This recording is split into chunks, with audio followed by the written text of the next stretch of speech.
I want to take you into a moment in the Bible that still shakes the earth today. A moment when a grave held a man, but a man with the voice of God stood outside that grave. Today, I'm not just telling you a story. I'm inviting you to stand there with me, to hear what they heard, to feel what they felt, to witness what happens when Jesus speaks to the dead.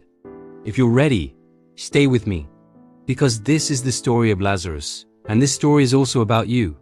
I imagine walking into Bethany. The air is heavy. There is weeping everywhere. Martha is broken. Mary is crying. Friends are mourning. Lazarus has been dead for 4 days. Not 4 minutes. Not 4 hours. 4 days. Martha says to Jesus, "Lord, if you had been here, my brother would not have died." Can you hear the pain in that? Jesus, you were too late. And maybe you've whispered those words before.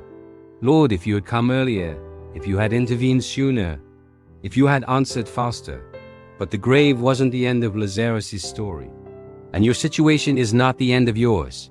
The Bible tells us something powerful in the shortest verse. Jesus wept. Jesus, the resurrection and the life, the Son of God, the one who knew he would raise Lazarus, still wept. He is not distant from your pain. He is not cold toward your tears. He stands in front of our graves and he cries with us.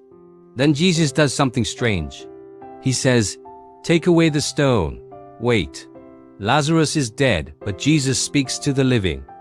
Before he calls the dead man out, he commands the people to move the stone. There are some stones God will remove, and there are some stones he tells us to roll away.